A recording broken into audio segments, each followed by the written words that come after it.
pada perang Uhud. Nabi SAW terluka, Bapak Ibu yang dirahmati Allah. Di dalam perang Uhud itu, Sayyidina Talhah bin Ubaidillah, karena sudah kehabisan senjata, pedangnya patah, busurnya sudah rusak, kemudian anak panahnya habis, gitu ya. Tamengnya juga sudah koyak, dia sudah tidak punya apa-apa lagi untuk berperang, yang tersisa tubuhnya. Maka apa yang dilakukan? Ini, oleh Talhah, dijadikan sebagai tameng untuk badan Nabi SAW, sehingga Talhah ini dalam perang Uhud terluka di 70 bagian tubuh. Ada yang tusukan tombak, ada yang sabetan pedang, ada yang kemudian juga hunjaman anak panah. 2 jarinya hilang, 1 tempurung lutut juga hilang. Ini Sayyidina Talhah. Kemudian mengucur darahnya deras sekali pada saat itu. Beliau berkata apa? Rabbi khud bidami hadal yaum hatta tarda. Ya Allah, ambil darahku hari ini sampai engkau ridha. Kemudian Nabi SAW ini karena terluka, beliau di sini ada 3 cincin besi ini melesak ke dalam pelipis beliau, nancep ke dalam. Karena kena pukulan gadanya orang-orang Quraisy, kemudian tali pengikat helm beliau yang terbuat dari rantai ini melesak masuk ke dalam pelipis beliau SAW.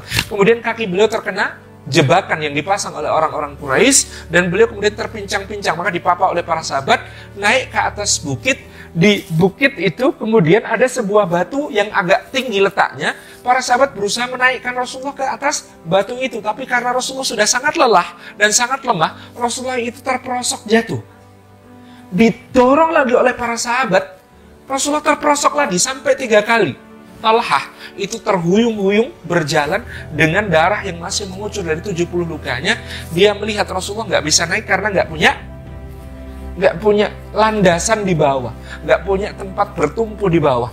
Maka tubuhnya yang sudah berlumuran darah ini dia rubuhkan di situ, bruk gitu. Kemudian dikatakan, ya Rasulullah, naiklah ke batu itu dengan bertumpu tubuhku. Silakan ya Rasulullah, naik ya Rasulullah. Maka Nabi SAW naik ke atas batu, bertumpu badan Talhah. Beliau air matanya menggenang di pelupuk, bercampur dengan darah di wajahnya, menetes ke wajah Talhah dan Talhah tersenyum karena itu. Kemudian Rasulullah SAW bersabda, Aujaba Talhah, Aujaba Talhah, Talhah wajib masuk surga, Talhah wajib masuk surga. Rasulullah ditempatkan di situ, lalu Abu Ubaidah bin Al-Jarrah mendekat kepada Nabi SAW memeriksa luka Nabi. Dia tahu ini luka, ini harus segera dicabut, kalau tidak bisa berbahaya, membusukkan wajah beliau SAW. Maka Abu Ubaidah bin Al-Jarrah berusaha untuk mencabut 3 cincin besi yang melesak di pelipis Nabi SAW ini. Dengan apa? Mau narik pakai tangan ini. Abu Ubaidah ini nggak tega, Bu. Apa yang dilakukan oleh Abu Ubaidah? Kemudian ini gigi ya, ini kemudian digigitkan ke bagian cincin yang menancap di pelipis Nabi SAW. Kemudian dia tarik, dan 1 giginya ini patah.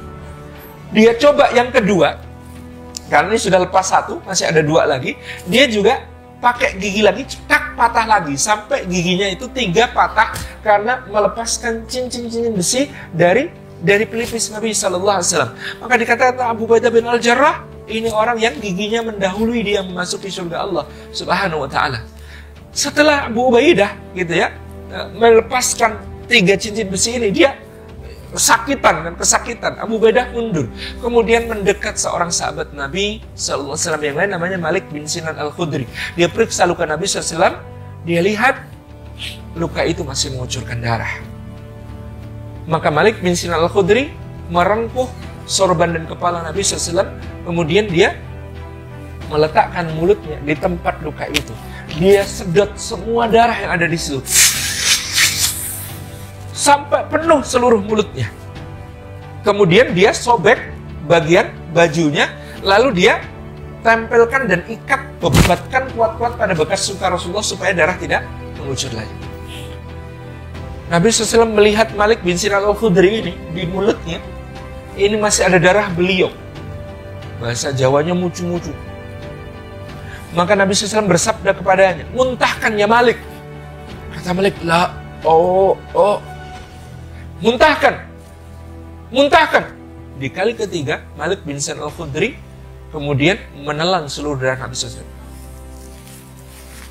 Kemudian dia berkata, dengan bercucuran air mata, "Ya Rasulullah, sekarang ada darahmu di dalam tubuhku. Aku mohon engkau mendoakan kepada Allah agar kelak kita di surga bisa berdekatan ya Rasulullah." Bapak Ibu, apa hukumnya minum darah? Haram. Tapi apa sabda Nabi SAW tentang Malik bin Sinan Al-Khudri? Kalau kalian ingin melihat seorang di antara ahli surga, lihatlah kepada orang ini, Malik bin Sinan Al-Khudri. Gemetar Malik disebut sebagai ahli surga. Ini berarti termasuk yang diberi kabar gembira bahwa dia ahli surga bahkan sebelum dia meninggal. Maka kemudian Malik bin Sinan Al-Khudri gemetarnya cuma sebentar, Bu. Pedangnya itu yang tadi digenggam jatuh sebentar, langsung dia ambil lagi. Kemudian dia apa yang dilakukan? Dia maju, berlari menyongsong ke arah musuh yang datang menyerbu. Dan waktu itu kemudian dia gugur, syahid. Ketika nanti ditemukan jenazahnya, tidak ada luka di bagian belakang. Di punggung itu gak ada luka sama sekali. Lukanya semua bagian depan. Menunjukkan dia tidak pernah mundur dan tidak pernah melarikan diri.